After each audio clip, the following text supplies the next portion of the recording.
Hello everyone, welcome back to my channel. Om Sairam, Shri Swami Samarth. तर हा आहे दिवस गुढीपाडव्याचा.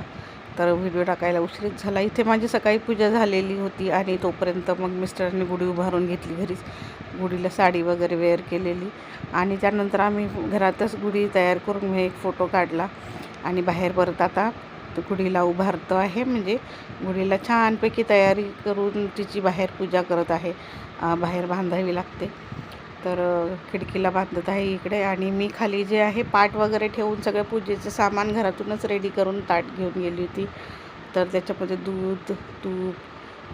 दूध आणि पूजेचं जो सामान आहे जसं की नारळ, हळदी, कुंकू, फुलं, हार सगळं. तर घरामध्ये तर फुलांचा हार गुढी तयार करूनच मिस्टरांनी बाहेर आणलं होतं. साखरेचा गाठी हार वगैरे लावून तांब्या वगैरे सकाळी स्वच्छ केलेलं. छान देवघर पण खूप छान स्वच्छ केलेलं.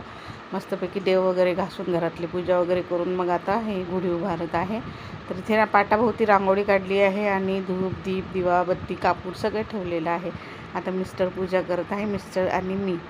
तर आम्ही दोघं मिळून गुढी उभारली आहे. छानपैकी मस्त पूजा करून घेत आहे, हळदी कुंकू वगैरे वाहून. त्यानंतर आम्ही जे आहे तर दुपारच्या वेळी गुढी उतरवून घेतो आणि घरातच नैवेद्य दाखवतो. पण यावेळेस मग मी म्हटले की संध्याकाळपर्यंत ठेवावी. तर संध्याकाळपर्यंत ठेवलेली होती. नैवेद्य पण मी बाहेरच आणलेला.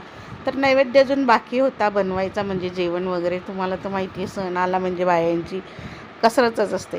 तर इथे जे आहे केळी वगैरे ठेवलेली आणि दूध ठेवलेलं सध्यापुरतं, कारण अजून नैवेद्य बनायचं होतं. तर त्यालाही पाणी फिरवून घेतलं आधी.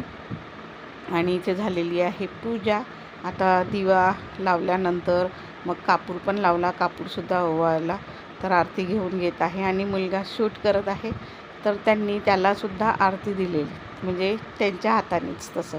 तर इथे जे आहे पूजा छानपैकी झालेली आहे. आता नैवेद्याला आणि गुढीला पाणी फिरवून घेत आहे. तर मग मी नंतर घरात आल्यानंतर मग जेवण बनवलं. म्हणजे थोडंफार झालं होतं, बाकीचं बनवायचं होतं अजून. तर ही पूजा तर आता आपल्या टायमाच्या आत उभी झालीच पाहिजे गुढी. त्यानंतर आपण स्वयंपाक झाल्यानंतरच नैवेद्य दाखवू शकतो. म्हणून मी तेवढ्यापुरतं तिथे केळी आणि दूध ठेवलेलं होतं आणि खडीसाखर पण होती वाटीमध्ये. तर इथे नारळ वगैरे ते ओवाळून ठेवत आहे.